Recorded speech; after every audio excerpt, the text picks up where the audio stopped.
Bismillahirrahmanirrahim. Assalamualaikum warahmatullahi wabarakatuh.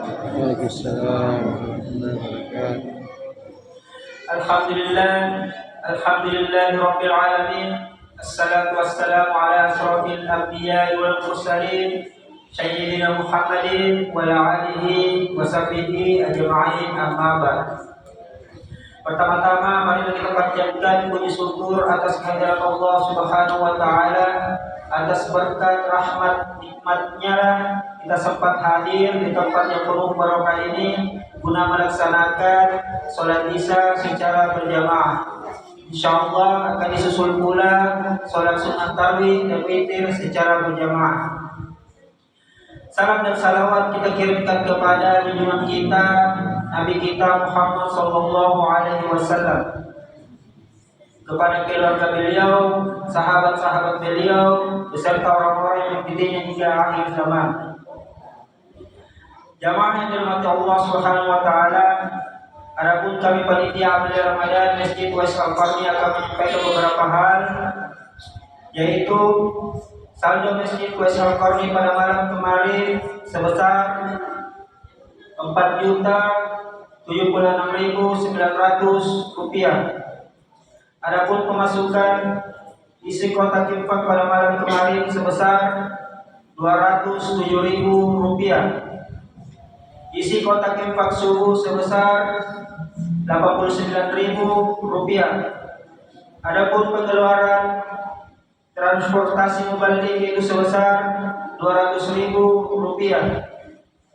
Jadi total saldo pada malam hari ini yaitu sebesar 4.802.900 rupiah. Adapun yang akan membagikan konsumsi buka puasa pada esok hari yaitu keluarga Bapak Haji Supriyadi, keluarga Bapak Daim Bunu, keluarga Ibu Elvina Basri, keluarga Ibu Siti Fatmawati. Alhamdulillah, kami selaku panitia Amalia Ramadan di West Al-Qarni mengucapkan terima kasih banyak kepada Bapak dan Ibu yang telah menginfakkan hartanya. Semoga Allah Subhanahu wa taala membalas berlipat ganda pahalanya. Amin ya rabbal alamin. Dan terima kasih kepada atas sumbangan dari jemaah Bapak Ibu untuk buka puasa bersama di hari Ahad dari tanggal 17 dan tanggal 24 Maret. Semoga Allah Subhanahu wa taala membalas berlipat ganda pahala dan rezekinya. Amin ya rabbal alamin. Dan insyaallah yang akan membawakan ceramah tarawih pada malam hari ini yaitu Ustaz Dahlan Abu Abdi Masyid SH, yaitu Ustaz Dahlan Abu Abdi Masyid SH, dengan judul Nikmat yang Tidak Disadari. Sekian dari kami, mohon maaf bila ada salah kata yang kurang berkenan. Billahi taufiq wal hidayah. Wassalamualaikum warahmatullahi wabarakatuh. Kepada Bapak Ustaz kami persilakan.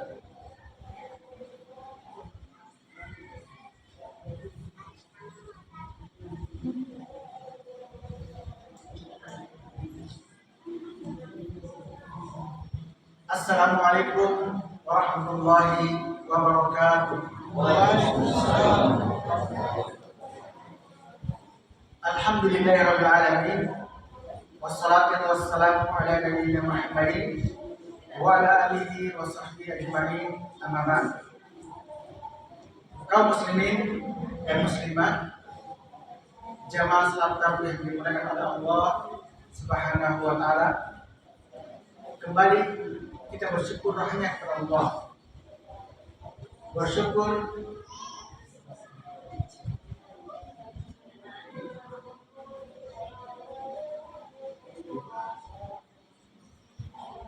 Bersyukur atas nikmat yang kita rasakan baik dari dahulu, sekarang dan yang akan datang. Karena ketika kita ingin menjadi orang yang bersyukur dengan bersyukur yang hakiki, maka kita harus tanamkan dalam hati kita, yakini dalam hati kita bahwa semua nikmat-nikmat yang kita rasakan ini semua itu asalnya dari Allah Subhanahu wa taala. Yakini hal tersebut bila kita ingin menjadi orang-orang yang bersyukur dengan bersyukur yang hakiki. Oleh karena itu Allah Subhanahu wa taala berfirman menegaskan dalam Al-Qur'an, "Wa ma bikum min ni'matin fa min Allah." Apa saja nikmat yang ada pada diri kalian, maka fa min Allah. Asalnya datangnya dari Allah Subhanahu wa taala. Kemudian yang kedua, ketika seorang ingin bersyukur dan bersyukur yang hakiki, maka hendaknya kita senantiasa menceritakan nikmat-nikmat tersebut yang kita rasakan, yang kita peroleh, kita katakan, ceritakan pada orang lain. Katakan bahwa alhamdulillah Allah telah melancarkan rezeki saya. Alhamdulillah saya saat ini telah sembuh dari sakit karena Allah yang menyembuhkan saya melalui obat ini. Alhamdulillah saya telah sehat keluar dari rumah sakit karena Allah yang menyembuhkan saya melalui dokter ini. Sampaikan, ceritakan nikmat-nikmat tersebut kepada orang lain. Dan ini jemaah adalah tuntunan yang Allah tuntunkan pada kita di dalam Al-Quran. Allah Subhanahu wa taala menuntut kita dalam ayat yang senantiasa kita hafal, wa amma bi ni'mati rabbika fahdits. Dan terhadap nikmat-nikmat dari Rabb kalian kata Allah, maka fahdits, ceritakan. Kemudian untuk menjadi hamba yang bersyukur dengan kesyukuran yang hakiki, maka seorang hamba manfaatkan seluruh nikmat Allah berupa nikmat kesehatan, maka ia manfaatkan dengan ibadah, mendatangi masjid Allah, menegakkan ibadah sholat. Ia diberikan kesehatan, maka ia gunakan untuk melaksanakan ibadah puasa.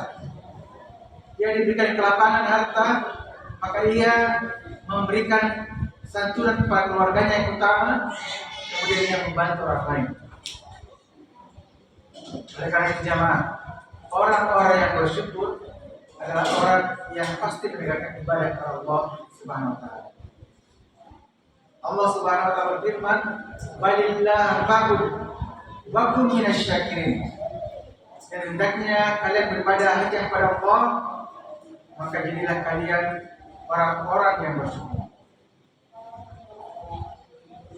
Kaum muslimin dan muslimah, jamaah salat tarawih yang dimuliakan oleh Allah Subhanahu wa taala.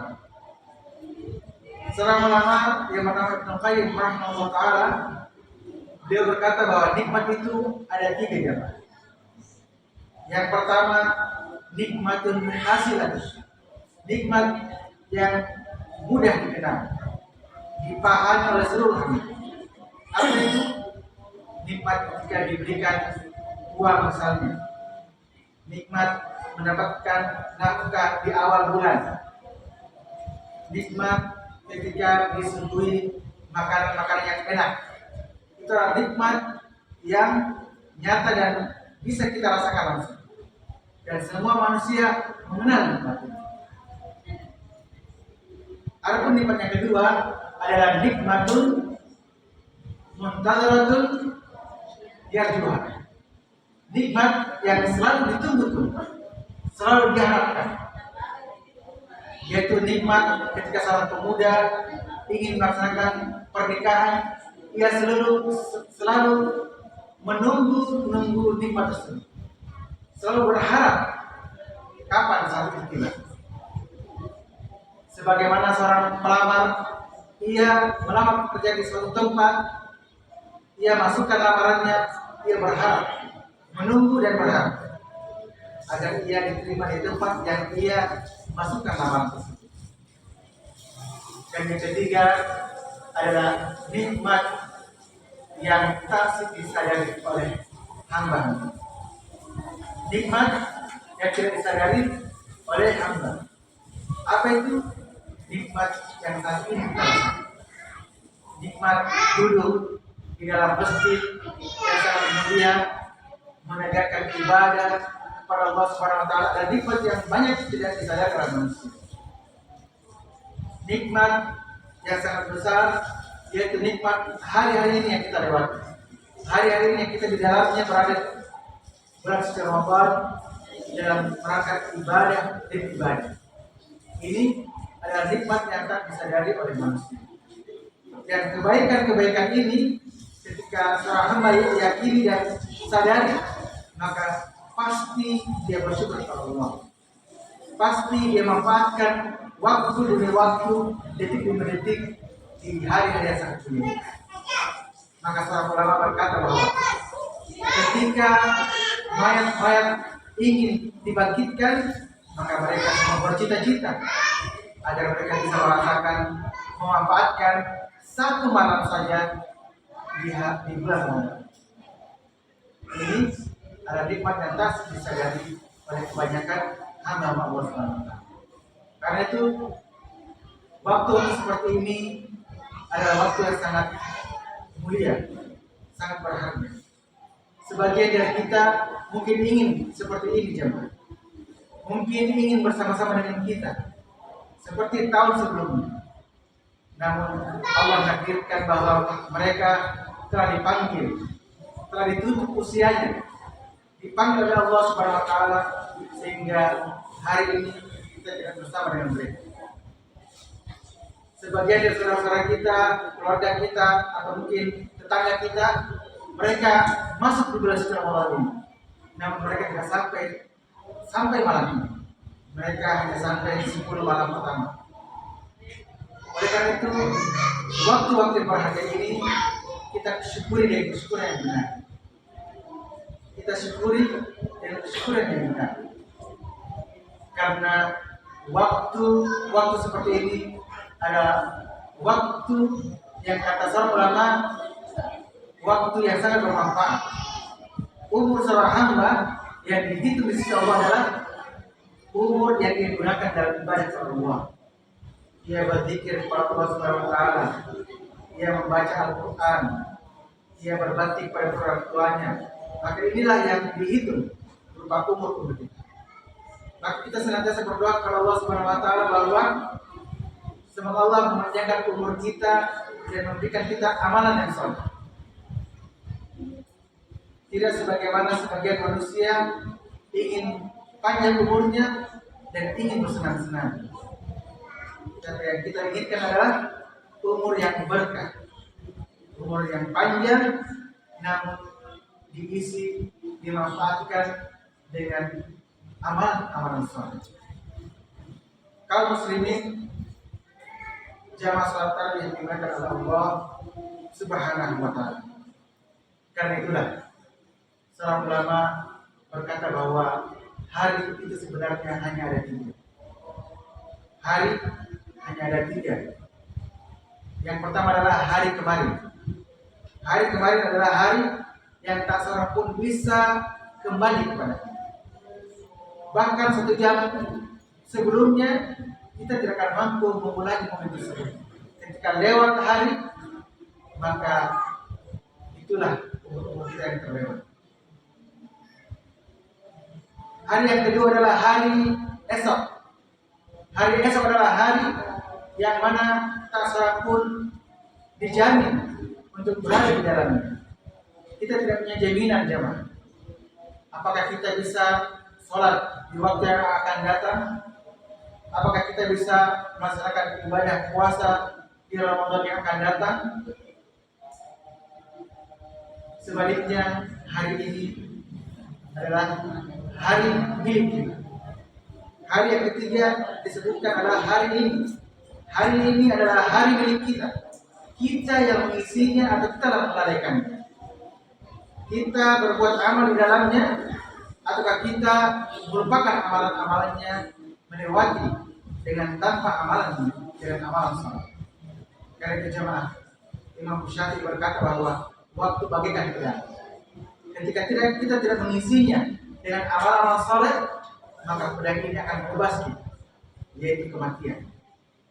Oleh karena itu jemaah, kami menasihati diri kami dan para jemaah sekalian untuk senantiasa menyemangati diri, menyadarkan diri kita dengan apa yang Allah kabarkan dalam Al-Quran, bahwa amalan-amalan ini berlipat ganda. Man jaa bil hasanati falahu asyru amsalih, wa man jaa bis sayyi'ah fala yujza illa mithlaha. Barang siapa yang berbuat kebaikan, maka akan dilipat gandakan sampai 10 pahala. Namun barang siapa melakukan dosa dan kemaksiatan, maka tidak akan dibalas sesuai kecuali dengan semisal. Maka di bulan Ramadan ini bahkan kita dilipat gandakan dari 10 hingga 700. Dan masing-masing hamba yang beramal ini punya tingkatan-tingkatan yang berbeda. Apa yang membedakannya? Yaitu niat kita. Apa yang kita inginkan dengan sholat kita? Apa yang kita inginkan dengan puasa kita? Apakah kita hanya sekedar melaksanakan rutinitas belaka atau hanya sekedar kebiasaan yang berlalu saja? Hadirkan dalam hati kita bahwa saya ingin berpuasa agar Allah mengampuni, menggugurkan kesalahan-kesalahan kita yang telah lalu. Sebagaimana Nabi sallallahu alaihi wasallam bersabda, "Man shoma Ramadan imanan wa ihtisaban." Dua, hadirkan niat ini. Barang siapa berpuasa karena keimanan dan ihtisab, mengharapkan pahala dari Allah Subhanahu wa taala, maka kata Nabi sallallahu alaihi wasallam, "Ghufira lahu ma taqaddama min dzanbi." Akan digugurkan kesalahan-kesalahan yang telah lalu. Karena itulah, mari kita senantiasa selalu berdoa kepada Allah Subhanahu wa taala agar Allah memberikan kepada kita hidayah untuk selalu beramal dengan amalan saleh.